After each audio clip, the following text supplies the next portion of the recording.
আমার ব্রত ছিল আমি শিক্ষকতা করব। সেই যুদ্ধেই সাহসিকতার জন্যে আমাকে বীর প্রতীক উপাধিটা দেওয়া হয়। একটা জাতি যখন 7 কোটি মানুষ যুদ্ধে নেমে যায়, পুরো দেশ, সত্য যত বড়ই হোক না কেন বিলম্ব হতে পারে, দেশ স্বাধীন হবে।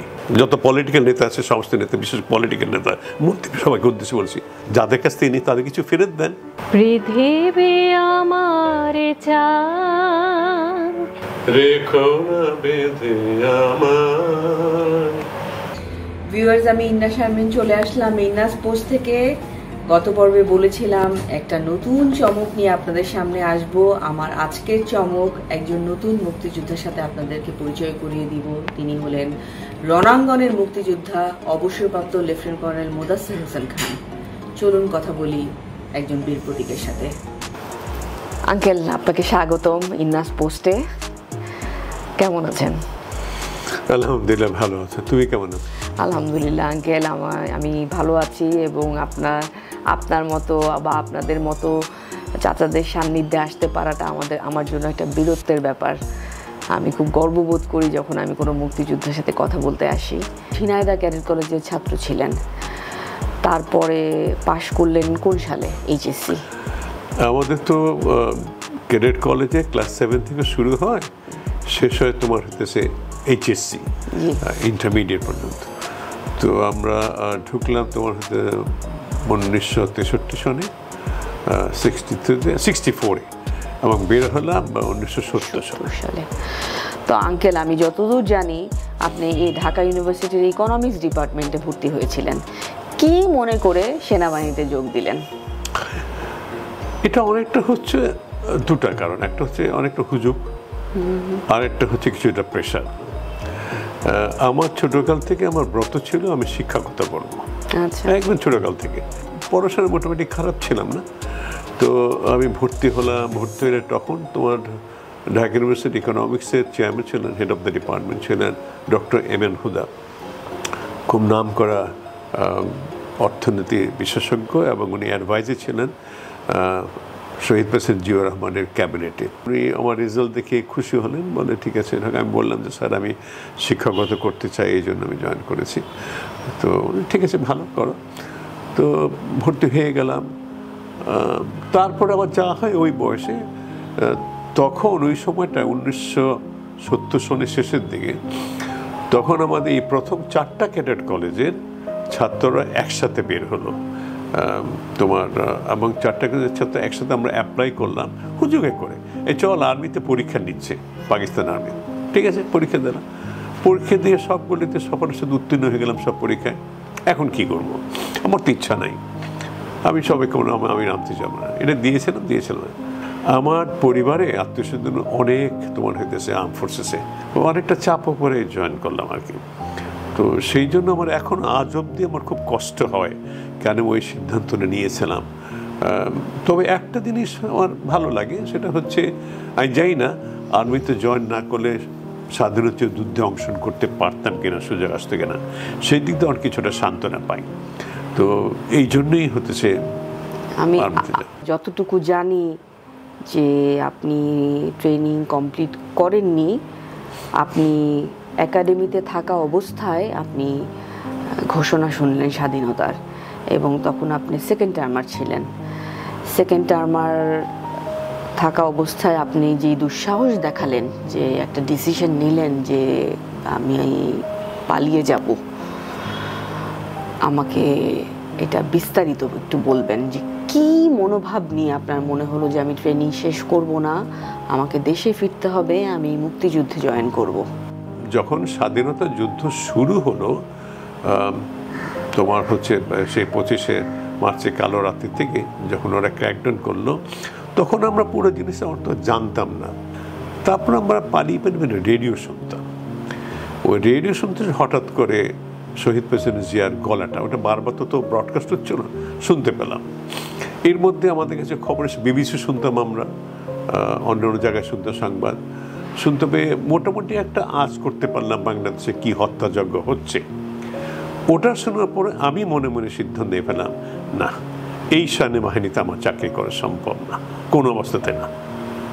আমার দেশের জন্য আমি যাব, যারা যুদ্ধ করছে এখানে সবাই, পুরা দেশের সবাই করছে, যারা অস্ত্র হাতে ছিল তা তো আছে, সিভিলিয়ান ছিল, তো আমি ওই দেশের জয়েন করব। ওই সিদ্ধ নিয়ে গেলাম। না পরে আমার ঘনিষ্ঠ বন্ধু যারা ছিল, বিশেষ করে আমার কলেজের এবং আমার কোর্সমেট অনেকে যারা বাঙালি ছিল, তাদের সাথে আলাপ করলাম। তাদের অনেক উৎসাহ বোধ করলো, যে অনেকে বলে হ্যাঁ আমরা যাব।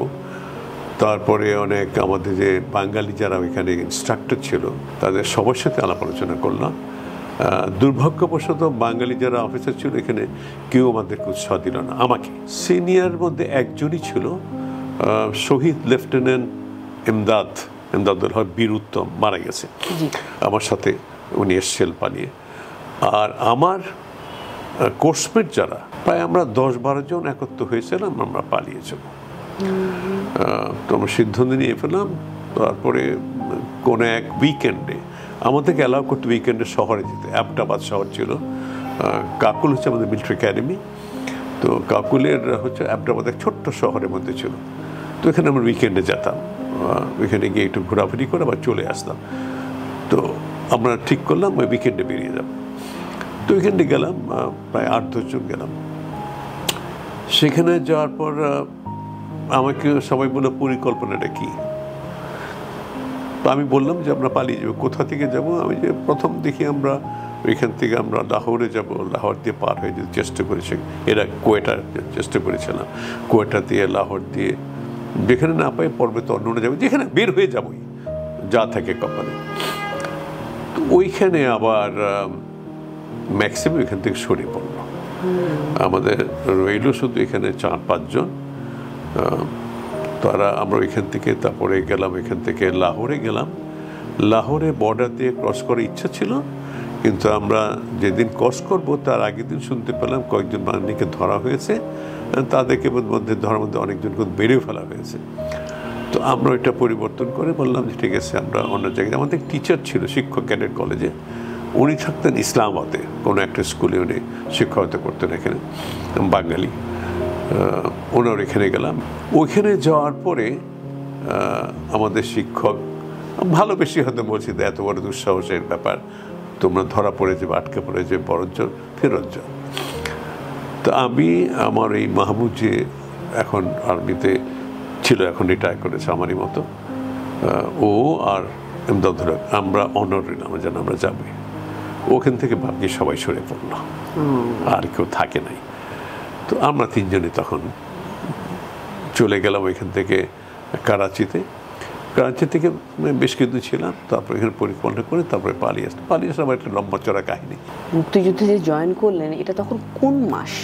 আমরা মে মাসের শেষের দিকে, ডেটটা ঠিক এক্স্যাক্টলি মনে নেই আমার, মে মাসের শেষে তো জুনের প্রথম দিকে ঢাকায় এলাম, মেনে করে ছদ্মবেশে। এসে আঙ্কেল তারপরে যোগাযোগ কিভাবে, মুক্তিযুদ্ধে জয়েন করলেন কোন বেঙ্গলের সাথে, কোন সেক্টরে? আমি শুধু একটা ছোট্ট কাহিনী বলি। একবার ভাবলাম করাচিতে আমরা, তোমার মারওয়ারি ওখানে ছিল, ওরা পার করতো বাঙালিদেরকে দুবাইয়ের দিকে, ওইদিকে নিয়ে যেত বা আফগানিস্তান নিয়ে যেত, ওখান থেকে পরে চলে যেত। তো ওইখানে একই কাহিনী শুনলাম, টাকা খেয়ে ধরিয়ে দিয়েছে ওরা পাকিস্তান অথরিটির কাছে। তো আমরা অ্যাবান্ডন করি, তো যাবো তো হবে, পিছনে তো ফেরার কোনো উপায় নেই। তো একজন আসতো, তখন একটা নন বেঙ্গলি পরিবার বাংলাদেশে তারা বসবাস করতো, তাদের তখন ইস্ট পাকিস্তানে আসার একটা পরিকল্পনা হয়েছিল, তারা টিকিট করেছিল। তো আমাদের যারা বাঙালির সাথে দুদক ছিল করাচিতে, ওরা বললো যে এরা যাবে না, তো ওদের টিকিটগুলো ওরা সেল অফ করে দেবে। তো আমরা ঠিক আছে, আমরা কি নিতে পারবো এটা? তো ওদের তখন তো আর পাসপোর্ট লাগতো না, ওই টিকিট আমরা নিয়ে নিলাম। নিয়ে গিয়ে আমরা, তত চুল বড় হয়ে গেছে, একটু মুখোশ টুখোশ একটু চেঞ্জ করা যায়, অনেকটা ছদ্মবেশে চপ্পু চেঞ্জ করে ঠোরে আমরা তখন 3 জন আমাদের পিআইতে করে আসলাম। তো খুব সময় ছিল ধরে পারা যাওয়া। প্লেনের মধ্যে ঢোকার পরে দেখলাম আমাদের ঠিক আইলের অপোজিটে আমাদের সবচেয়ে সিনিয়র যে টার্ম ছিল, যারা কিছুদিন আগে পাস আউট করেছে কমিশনার, তাদের মধ্যে দুজন অফিসার দেখছি পাকিস্তানে, ইস্ট পাকিস্তানে আসতেছে। আচ্ছা, তারা আমাকে চিনতো। তো তখন জব করছিলাম, আল্লাহকে ডাকছিলাম যে ধরা পড়লে তো সর্বনাশ হয়ে যাবে আর কি। তো আল্লাহ বোধহয় আমাদের প্রার্থনা সাড়া দিয়েছেন, ধরা পড়ি নেই। তারপর ঢাকায় আসলাম। ঢাকায় এসে এয়ারপোর্টে থমথমে ঠান্ডা, রাস্তায় তখন বোঝা যায় হত্যাযজ্ঞ এখানে হয়েছিল, বিভিন্ন জায়গায় তোমার ভাঙচুর, এগুলো দেখলাম, খুব কষ্ট লাগলো। তো ওখানে আমাদের সাথে যে মাহবুব ছিল, তো মাহবুবের এক আত্মীয় ছিল তোমার মতিঝিল TNT কলোনিতে, আচ্ছা, ওর আত্মীয় বাসায় গেলাম ওইখানে গিয়ে একটা রাত ছিলাম আমরা। তো যেদিকে গেলাম সেদিকে আমার সাথে একটা ব্যাগ ছিল, ব্যাগের মধ্যে আমার তখন ভিতরে সেলাই করে কিছু ছবি, যে পাকিস্তান কিছু ছবি আর কি জরুরি জিনিস, কাগজপত্র নিচে সেলাই করে, আর 2-4টা কাপড় ছিল। ওই ব্যাগটা আমার এক বন্ধু ছিল শান্তিনগরে, ওর বাসায় গেলাম আমি, চুপে চুপে বাসায় গিয়ে বললাম তুই আমার ব্যাগটা আর 2-একটা জিনিস, তুই আমার চাচা আছেন ধানমন্ডিতে, উনিও হচ্ছে রিটায়ার্ড মেজর, বহুত আগে ব্রিটিশের ইন্ডিয়ান আর্মিতে, ওনার ছোট চাচা, ওনার বাসায় পৌঁছে দেবি, এখন না 4-5 দিন পরে, আমি পার হওয়ার পরে, কারণ উনি জানলে তো খোঁজাখুঁজি করবেন। তো ওনার কাছে দিয়েছিল, উনি পরবর্তীতে আমার বাবা আমার ফ্যামিলিতে পৌঁছে দিয়েছেন। তো আমরা পরের দিনে হাঁটা দিই, আমরা হাটে দিয়ে তোমার ঢাকা থেকে হাঁটা পথে কুমিল্লা হয়ে নবীনগর হয়ে আগরতলা যাই।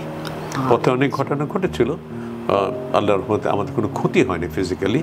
অনেক ঘটনার আমরা সম্মুখীন হয়েছিলাম, পাকিস্তানে আমি সম্মুখীন হয়েছিলাম, রাজাকাল ছিলাম, আমাদের প্রায় 7 দিন লেগেছিল পার হতে, পালিয়ে। তো আগরতলায় গিয়ে পার হয়ে আমরা প্রথম যে অফিসারকে দেখলাম, উনি কিছুদিন মারা গেছেন, লেফটেন্যান্ট কর্নেল গাফফার, বীরুত্তম গাফফার। উনি দেখে আমাদের বুকে জড়িয়ে ধরলেন। তারপর ওইখান থেকে আমরা চলে গেলাম তোমার মেলাঘরে, সেখানে আমাদের অস্থায়ী ছিল, হেডকোয়ার্টার ছিল। এখানেই গিয়ে প্রথম দেখতে পারলাম জেনারেল শহীদ প্রেসিডেন্ট জিয়াউর রহমানকে। আমাদের গুজব ছিল যে ওনাকে হত্যা করা হয়েছে, বেঁচে নেই। এই প্রথম কি ওনাকে দেখলেন? এই প্রথম দেখলাম, আগে ফিজিক্যালি ওনাকে দেখলাম, জেনারেল শওকতকে দেখলাম, তারপরে কর্নেল রব, ওনাকে দেখলাম, আরও কিছুজন অফিসার দেখলাম। তো ওইখানে ব্রিফ কিছু আলোচনা হলো, আলোচনার পরে তারপর শহীদ প্রেসিডেন্ট জিয়া 3 জনকে নিয়ে গেলেন আমার দেশে জেড ফোর্সে, তেল ঢালাতে, হেডকোয়ার্টার ছিল। প্রথম মাতুরে ব্রিগেড তৈরি হয়েছে, রেগুলার ব্রিগেড। সেখানে গিয়ে 8 বেঙ্গলে আমাদেরকে জয়েন করতে বলা হলো। আরেকজন অসম সাহসী মুক্তিযোদ্ধা, এবং এই ধরনের লোক বিরল। ওনার শুধু সাহস না, ওনার সততা, ওনার হইতেছে আল্লাহর প্রতি ভক্তি। ব্রিগেডিয়ার আমিনুল হক, বীরবৃত্ত, উনি সিও ছিলেন, ওনার এখানে জয়েন করলাম আর কি। এর মধ্যে তো যুদ্ধের দিনের কথা আঙ্কেল, এটা তো বলে শেষ করা যাবে না। তো আমার কাছে মনে হয় যে বীর প্রতীক মানে হলো বীরদের প্রতীক, আপনি বীরদের একজন প্রতীক। কোন যুদ্ধে বা কোন যুদ্ধে চলাকালীন সময়ে বা কোন যুদ্ধের কারণে আপনাকে বাংলাদেশ সরকার বীর প্রতীক উপাধিতে ভূষিত করলো? এখানে আমার ক্ষেত্রটা ছিল, আমাদের যুদ্ধক্ষেত্র আমাদের 8 বেঙ্গলে যেটা ছিল, সেটা হচ্ছে নর্থ বেঙ্গলে, নর্থ তোমার হচ্ছে ইস্ট সাইডে আর কি। তারপর হচ্ছে ময়মনসিং, রংপুর, সিলেট, এইসব এলাকা নিয়ে আমাদের জায়গা ছিল। তো অনেক জায়গায় যুদ্ধ করতে হয়েছে আমাদের। তো যে জায়গায় তুমি প্রশ্ন করলাম ওইখানে, সেটা হচ্ছে আমাদের সিলেটে একটা টিলা ছিল, সাগরনাল টি গার্ডেন। সেখানে একটা পাকিস্তানি একটা পোস্ট ছিল।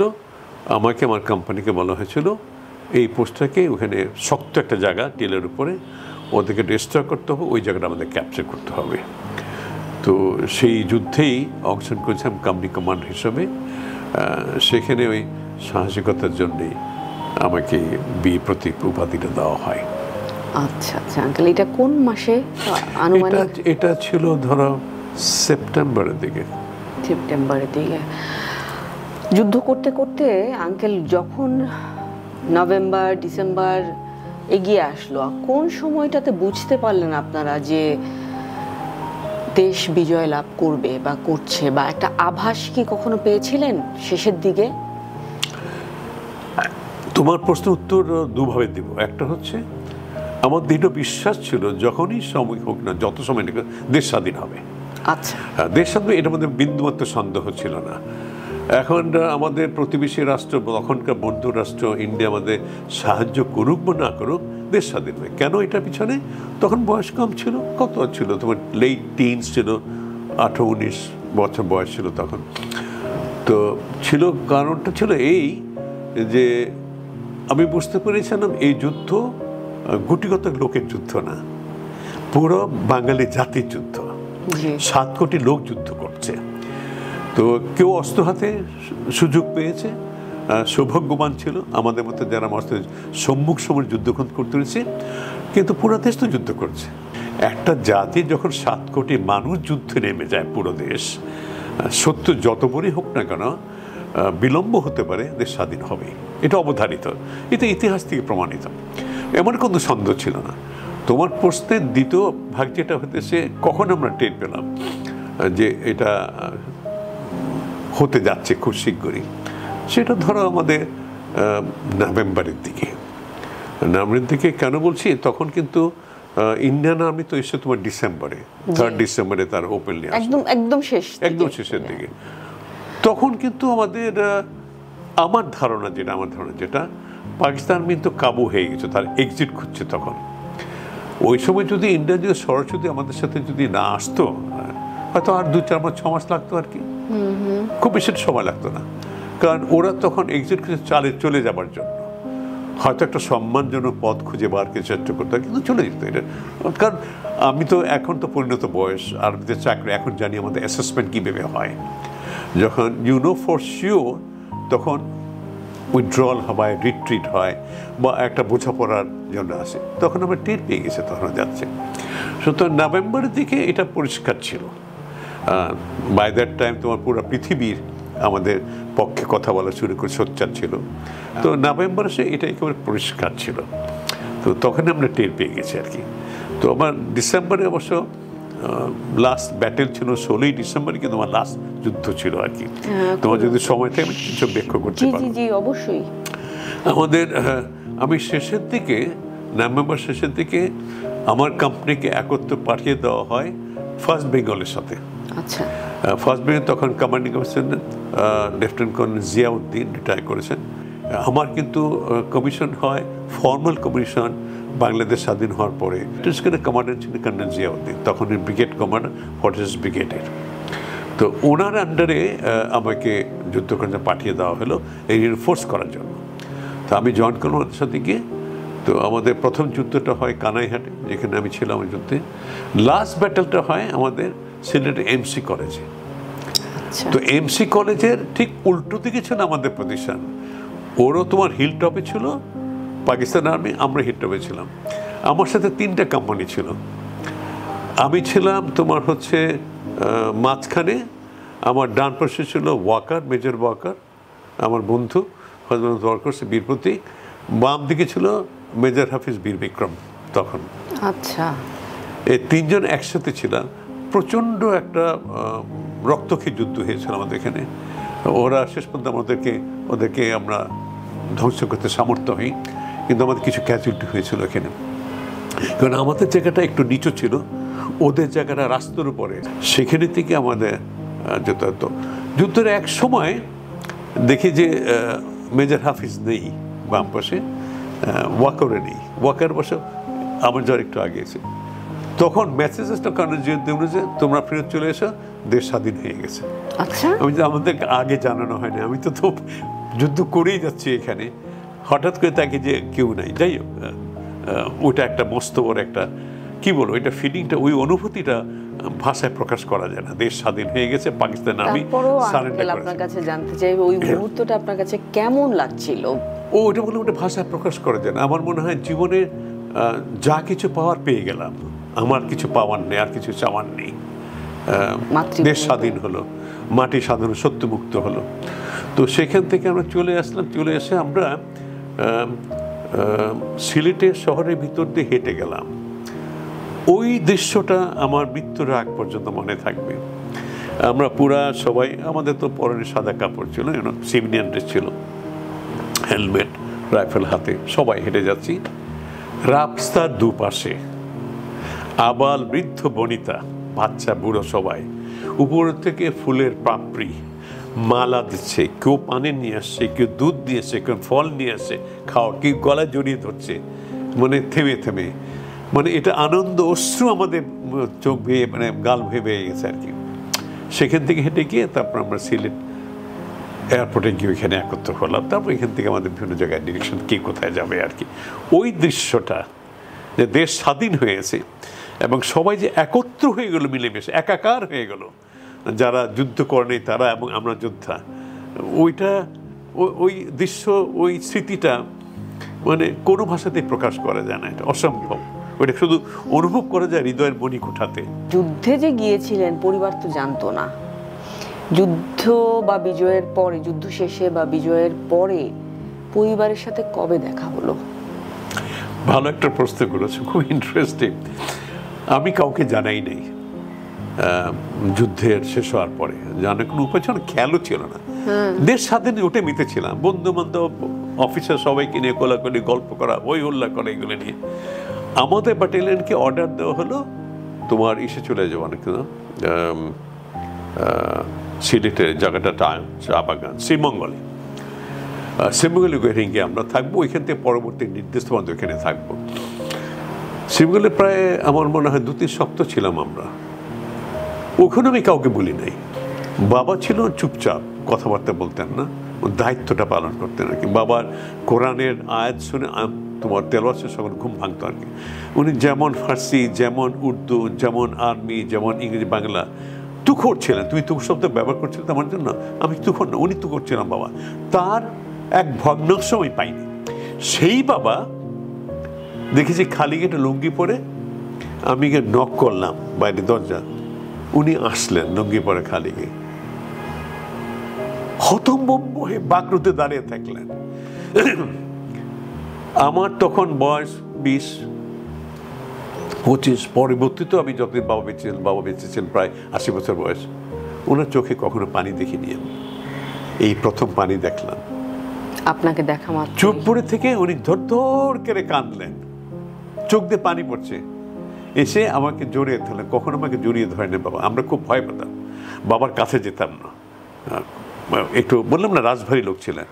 এই প্রথম আমাকে জড়িয়ে ধরলেন, তুই বেঁচে, আমার ডাকটা হুমায়ুন, হুমায়ুন তুই বেঁচে আছিস? যে বাবা আল্লাহর তোমাদের দোয়ায়। সবাই চলে আসলো, কান্নাকাটি হইচই, সবাই ও বেঁচে আছে, ও বেঁচে আছে, বেঁচে আছে।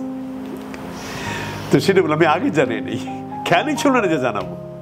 বেশিরভাগ মুক্তিযোদ্ধারাই তাই বলে থাকে, দেশ স্বাধীন হলো, স্বাধীন বাংলাদেশ পেলেন, আজকে 52 বছর পরে আপনি একজন বীর প্রতীক। আপনি যেই স্বপ্ন দেখে বা যেই স্বপ্ন নিয়ে আপনি মাতৃভূমির জন্য ঝাঁপিয়ে পড়েছিলেন, সেই স্বপ্নটা কি আপনার পূরণ হয়েছে? কঠিন প্রশ্ন, কিন্তু হৃদয়ের ভিতরের গাথা প্রশ্নটা, এই প্রশ্নটা আমি নিজেকে করি, উত্তর খুঁজে পাই না, সঠিক উত্তর।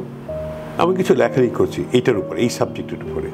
আমাদের যে প্রত্যাশাটা ছিল, প্রাপ্তির সাথে আকাশ পাতাল তফাৎ। 52 বছর পরে আকাশ পাতাল। আমি সত্যি কথা তোমাকে বলি কি, দেশে যে এই অবস্থা হবে 52 বছর পরে, এটা যদি আঁচ করতে পারতাম, আমি কি স্বতঃস্ফূর্তভাবে পালিয়ে এসে যোগদান করতাম যুদ্ধে? মনে প্রশ্ন জাগে। আমরা তো অন্তর্যামী না, জানি না, কিন্তু এখন খুব কষ্ট হয়। আমরা কিন্তু স্বাধীনতার জন্য যুদ্ধে কিন্তু ঝাঁপিয়ে পড়িনি প্রথমে, আমি অকপটে স্বীকার করি এটা।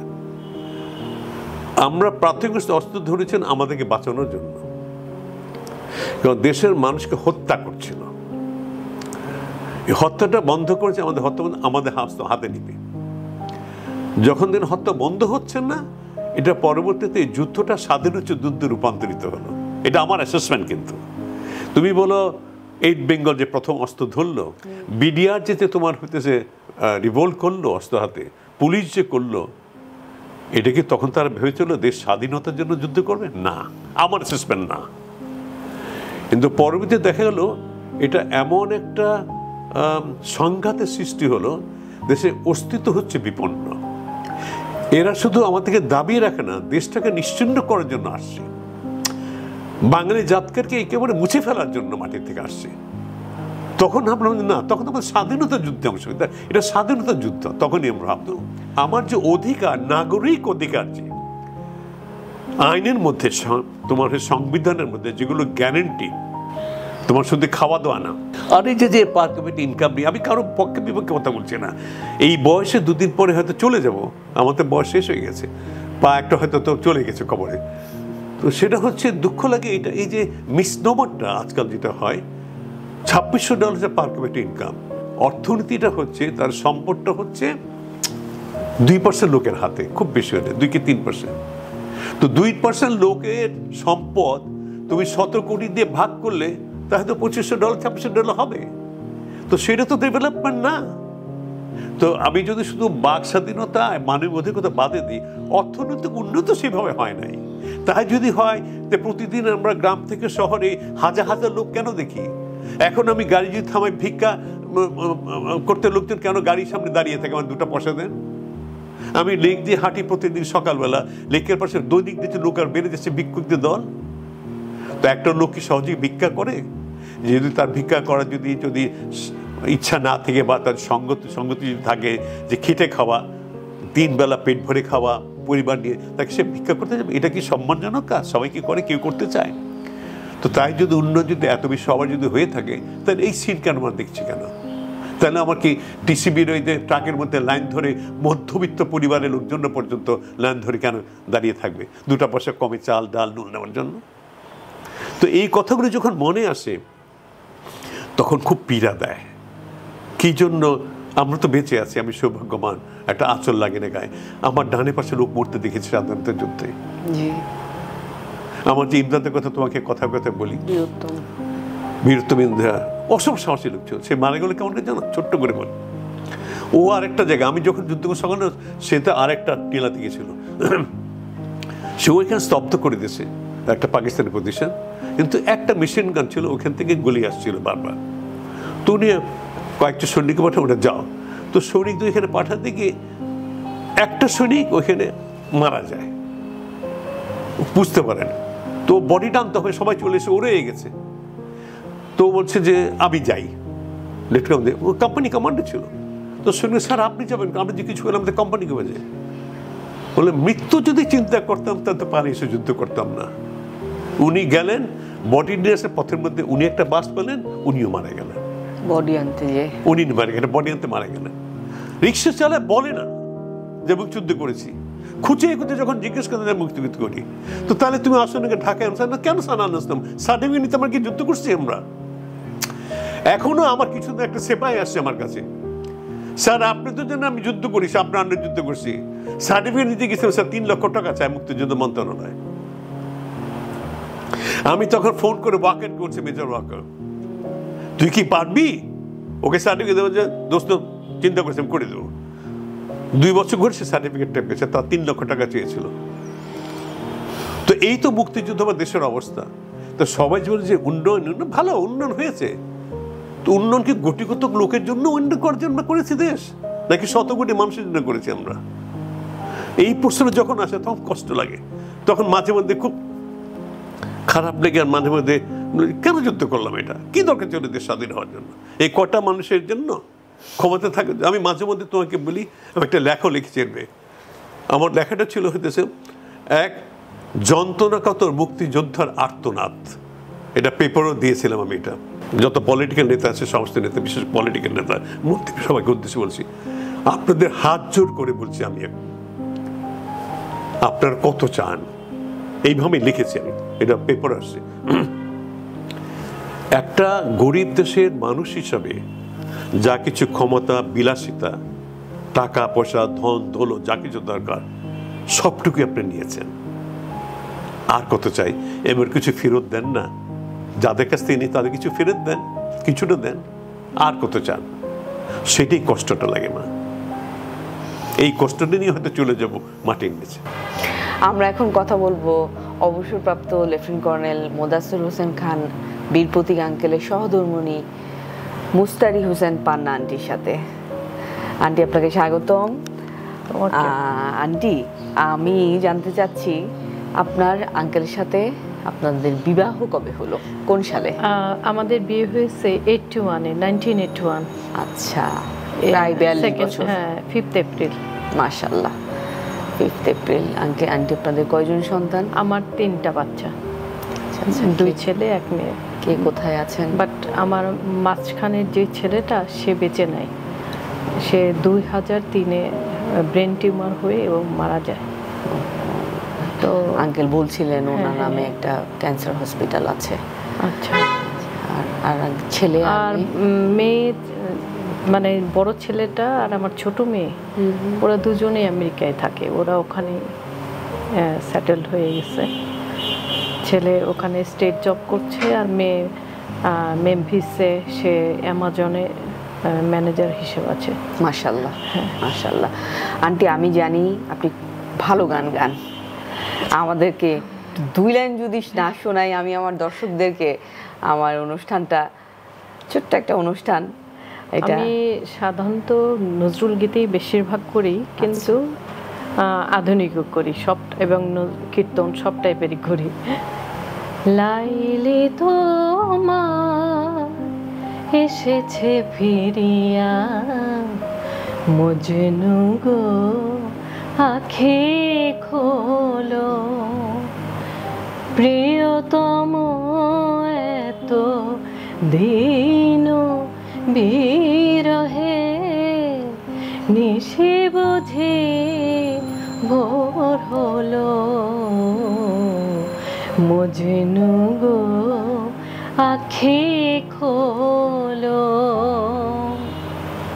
Beautiful, beautiful. আমি এখন দাবি করব, ভীষণ পছন্দের একটা দাবি আমি করব, আঙ্কেল এবং আন্টি দুজন মিলে 2 লাইনের একটা গান আমার দর্শকদেরকে একটু শুনিয়ে দিতে, দুজন মিলে একটা ডুয়েট। আমার চাই বাবা, মনে থাকবে কিনা কথাগুলি কি? কথাগুলি তো নাই। আমি তোমার ইন্টারনেট তো নাই। ইন্টারনেট দরকার নেই, খালি গলায় বলো। আন্টি ধরবে, আঙ্কেল অন্তর পৃথিবী আমারে চায়, এটা একবার তুমি বলবে, আমিও বলবো। আচ্ছা, তুমি ধরবে না? আমি ধরবো। পৃথিবী আমারে চায়, রেখো না বেঁধে আমায়, খুলে দাও প্রিয়া, খুলে দাও বাহুডোর। পৃথিবী আমারে চায়, রেখো না বেঁধে আমায়, খুলে দাও প্রিয়া, খুলে দাও বাহুডোর। সবার মনে দীপালি জ্বালাতে, যে দীপ আপনি জ্বলে, তারে আজ ঢেকে রাখো, বলো তোমার আঁচল তলে। পৃথিবী আমারে চায়, রেখো না বেঁধে আমায়, খুলে দাও প্রিয়া, খুলে দাও বাহুডোর। দারুণ দারুণ, চমৎকার আন্টি, চমৎকার আঙ্কেল। অনেক ধন্যবাদ আমার এই ছোট্ট আবদারটা রাখার জন্য। ভিউয়ার্স, আজকের আড্ডা এখানেই শেষ করছি। ইন্নাস পোস্ট থেকে আমি ইন্না শারমিন বিদায় নিচ্ছি। আগামী পর্ব দেখার আমন্ত্রণ রইল। সাবস্ক্রাইব করবেন, কমেন্ট করবেন, কি দেখতে চান আমাকে জানাবেন। ধন্যবাদ।